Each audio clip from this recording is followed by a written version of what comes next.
Илгэн садан монголчуудаа энэ сайхан өдрийн мэндийг твшүүлье. Эх орныхоо өнцөг булан бүрт байгаа мөрдөст ирчүүддээ эрт цэргийн халуун баяр хүргье. Дайчин Монгол эрс найраглалаа бичиг болсон шалтгаан маань юу юм бэ гэхээр сүүлийн үед залуусын дунд эх оронч үзэл маань алдагдаад байгаа юм шиг мэдрэмж надад төрөөд байгаа. Харийн улс гоё, гадаад залуу сайхан гэх энэ зүйлсүүдийг хараад эмзэглэх сэтгэл төрж Монгол сайхан эрчүүдээ магтан дуулсан тэднийхээ үн цэнийг өсгсөн сайхан бүтээл төрвья гэж шийдээд энэхүү Дайчин Монгол эрс хэмээх нэртэй найраглалаа бичиж дуусгаад өнөөдөр та бүхэндээ энэхүү өргөн барьж байна. Эр хүний талаарх миний хамгийн сайхан төсөөлөл бол цэргийн хүмүүс, цэргийн залуусын талаарх төсөөлөл байдаг. Яагаад гэхээр нэг өвөө маань зэвсэг төрчний хурандаа, нөгөө өвөө маань цэргийн ангийн дарга офицер байсан юм аа. 90 насыг төгсөж байгаа эмээ маань цэргийн хүний гэргий байна гэдэг ямар үнэнч, ариун нандин хайр байдгийм бэ гэдгийг би эмээгээ хараад мэдэрсэн.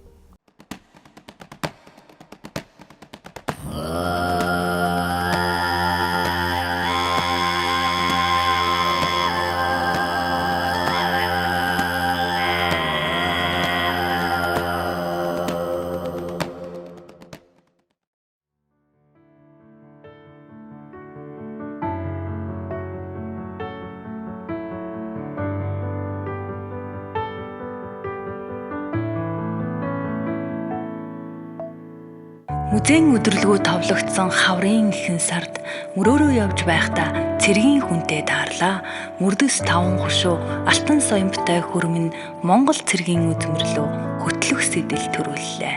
Эрэмб дараатай медалаа ингэртэй зүн гэлэлцүүлж их зэрмэгтэй кейтлээ эмх цэгцтэй товчилсан инх цагийн баатар эр хүн таныг хараад эрүүлзэх салхи шиг сэтгэл минь ингээс чиг хүрлэн нислээ. Гэлэлцэн малгааны сарвч нарны тусгалтай холилдож галтай цогтой харцтай над дээр тусан ховсдох шиг нандин сэтгэлийн гүндэх нуугдсан төрхийг минь сэрээгээд над дээр тань дээр гэрэлтэн нар мэт мишээлээ. Сэрс салхинд сэтгэлийн утас гжигдэж сэнгэнтэл дуулмаар ч юм шиг давриун бодолд ивэрхэд үзэг цаас үрчилзүүлж тоос манарган сэвэлзүүлсэн үнэн зүрхний найраг минь үүсэж инхүү эхэллээ.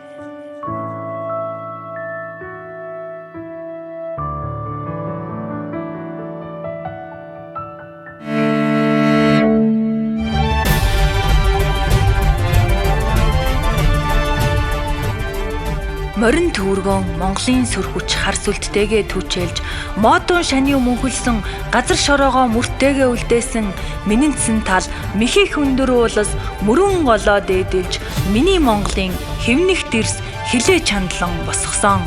Эрдэнэст баян орныхон эзэн нь гэдгээ илэрхийлж эзэн Чингис хаан минь дэлхийн дайтыг эзэлсэн элт бамбай харшуулж ирэмгээ зөсөө гайхуулж итгэл таавын хөвгүүд эр зөргөө гайхуулсан.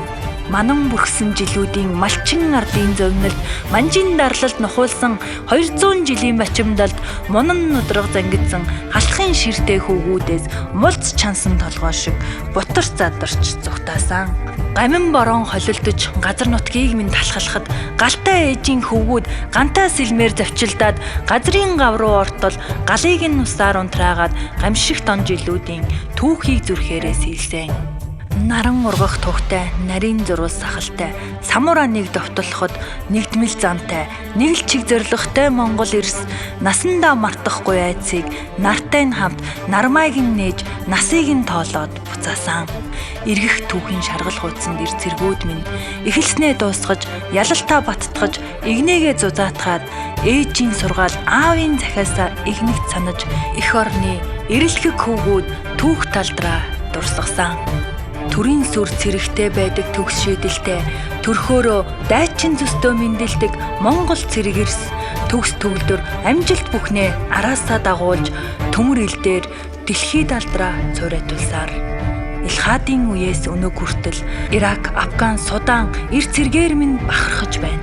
Инхийг сахиулах үйлстэй эдэр залуус гялалцаж байна. Мортон Монголын жавха дэлхийд алдраа дуурсгаж мохот цоцсошгүй чадлаараа толгодын оройд туга мандуулсаар Игний жигд эрхэмсэг байдал ноёлсон эх орны хөвгүүд эрхэм хурандаагийн тушаалаар зэрэгц команд авцгааж гялалтсан гутлаар хүл тавин алхалж гавьяа алдар бүхнээрээ ялалтын солиот буудуулж эцэг өвгдийн цус бидний биеэр лугшиж Ирэмгийн баатруудын удам гэдгээ баталж их болсон эмэгтэй эхнэр болсон бүсгүй нар инх цагийг өрөөж сүүн цацлаа өргөдгөө.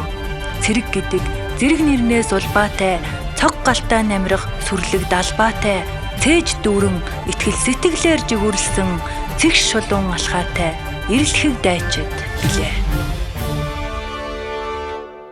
Өсгөд минь мэдэрсэн мэдрэмж үр зүрхэнд минь мэдрэгдэхэд өвөөгийн гэрийн ханандах хуйтай сэлэм зураглагдана. Өргөн шанаа өндөр бие ухаалагнууд зөөлөн үнэрлэхэн тодорч өвлөж үлдээсэн ухаарлын үгсийг тань одоо ч ачин эргцүүл сунаа.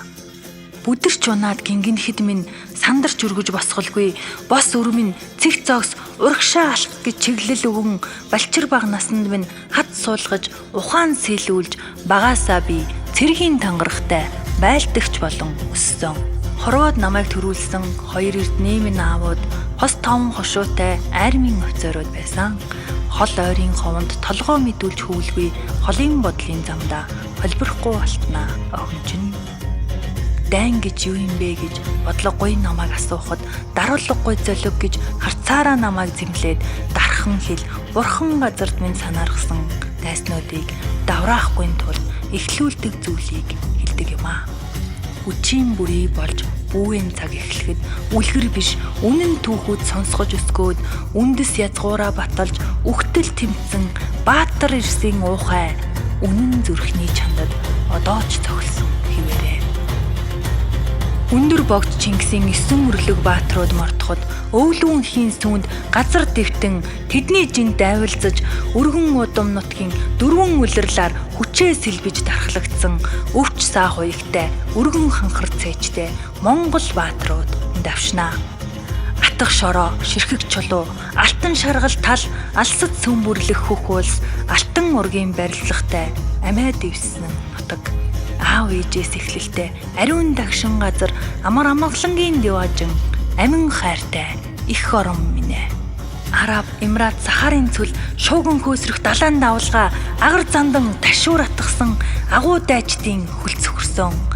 Аавын аавууд анхнаасаа дайчид байсан арслан зүрхтэй омглон Монгол эрс аатай байдгийн учир нь тэрэ. Ясны дайчин байдлаа яагаад ч бид алдаагүй. Явж, хэрж, ялж төгссөн замналтай язгуур угсаа гарал минь дайчин зустай ямагт санах үгчин дандаа урагшаа урайтай. Үгдийн хэлсэн торгон дээр бичигдэм нандин үгс хоногшиж өнгөрсөн цагийн түүхийн хэлхээс гэдгээ сан өөрийгөө би хатан ухаанаар чимэглэж өнөөдрөөс маргааш руу нисэх сумаа байндаа харвах болно.